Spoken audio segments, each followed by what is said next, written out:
जाकी रही भावना जैसी, प्रभु मूर्ति देखी तेन तैसी।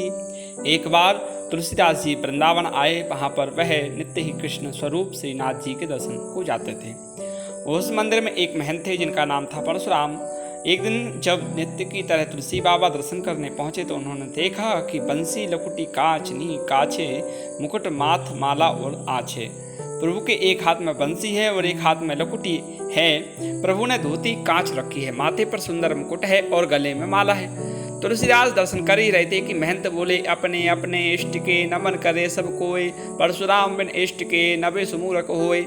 अब महंत जी बोले, हर कोई अपने इष्ट को वंदन करता है और आपके इष्ट तो राम हैं, ये तो मेरे इष्ट हैं, और जो दूसरे के इष्ट को नमन करता है वो मूर्ख कहलाता है। इतना सुनते ही पहले तो तुलसीदास हंसे, फिर मन में सीताराम को याद करके बोले, कहाँ कहूँ छवि आज की भले बने हो नाथ, तुलसी मस्तक तब नवे धरौ धनुष सर हाथ।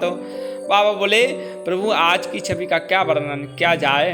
प्रभु आप इतने सुंदर हो, लेकिन अब ये तुलसी मस्तक जब झुकेगा, जब आप धनुष बाण हाथ में लोगे। आप जैसे ही इतना बोला तो क्या हुआ कि मुरली लकुट दुराय के धरे धनुष सर हाथ, तुलसी लकी रुचि दास की नाथ भई रघुनाथ। जैसे ही तुलसीदास ने कहा तो प्रभु की मुरली लकुटी गायब हो गई। जो श्रीनाथ जी की प्रतिमा थी वो भी श्री राम की प्रतिमा हो गई। हाथ में धनुष बाण आ गए, चारों तरफ जय जयकार होने लगी। तुलसी बाबा ने प्रसन्न मन से प्रभु को शीश नवाया। अब बात ये आती है कि ऐसा हुआ कैसे और क्यों नहीं होता, तो इसका सीधा सा प्रमाण रामचरितमानस देखने को मिलता है। प्रभु श्री राम जी कहते हैं, निर्मल मन जन सो मोह पावा, मोह कपट छल छिद्र न भावा। कि मुझे कपट छल निंदनीय कार्य नहीं, बल्कि निर्मल और शुद्ध हृदय वाले लोग भाते हैं। इसलिए निर्मल हृदय से प्रभु को भजिए और सबको प्यार कीजिए, किसी से द्वेष मत रखिएगा, क्योंकि राम ही केवल प्रेम प्यारा, जान ले हुजे जान निहारा। इस प्रकार हमको कई सीख जो है भगवान भी अपने चरित्र के अनुसार देते हैं, चरित्र में बताते हैं। जैसे एक रामायण का एक अंश है जिससे हमें सीख मिलती है एक एहसास की। श्री राम लक्ष्मण एवं सीता मैया चित्रकूट पर्वत की ओर जा रहे थे। राह बहुत पथरीली और कटीली थी कि याकाएक जो है राम जी के चरणों में कांटा चुभ गया। श्री राम रुष्ट या क्रोधित नहीं हुए, बल्कि हाथ जोड़कर धरती माता से अनुरोध करने लगे। बोले, माँ मेरी एक विनम्र प्रार्थना है आपसे, क्या आप स्वीकार करेंगी? धरती बोली, प्रभु प्रार्थना नहीं, आज्ञा की दीजिए। प्रभु बोले, माँ मेरी बस यही विनती है कि जब भरत मेरी खोज में इस पथ से गुजरे तो आप नरम हो जाना, कुछ पल के लिए अपने आंचल के ये पत्थर और कांटे छुपा लेना।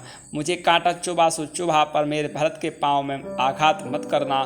श्री राम को यूं व्यग्र देखकर धरा दंग रह गई। पूछा, भगवान दृष्टता क्षमा हो, पर क्या भरत आपसे अधिक सुकुमार हैं?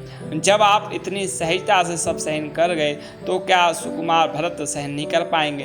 फिर उनको लेकर आपके चित्त में ऐसी व्याकुलता क्यों? श्री राम बोले, नहीं नहीं माते, आप मेरे कहने का अभिप्राय नहीं समझी। भरत को यदि कांटा चुभा तो वह उसके पाँव को नहीं, उसके हृदय को विदीर्ण कर देगा। हृदय विदीर्ण ऐसा क्यों प्रभु?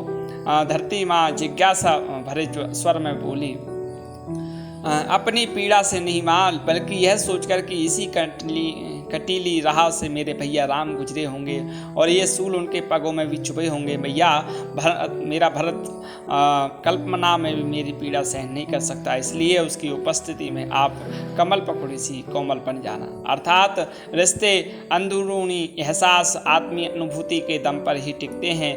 जहाँ गहरी आत्मीयता नहीं, वो रिश्ता शायद नहीं परंतु दिखावा हो सकता है। इसलिए कहा गया है कि रिश्ते खून से नहीं, परिवार से नहीं, मित्रता से नहीं, व्यवहार से नहीं, बल्कि सिर्फ और सिर्फ आत्मीय एहसास से ही बनते हैं और निर्भय किए जाते हैं। और जहाँ एहसास ही नहीं, आत्मीयता ही नहीं, वहाँ अपमानापन कहाँ से आएगा? यही विचार करके जो है श्री राम जी श्रीनाथ जी बन गए, श्रीनाथ जी श्री राम जी बन गए। हरि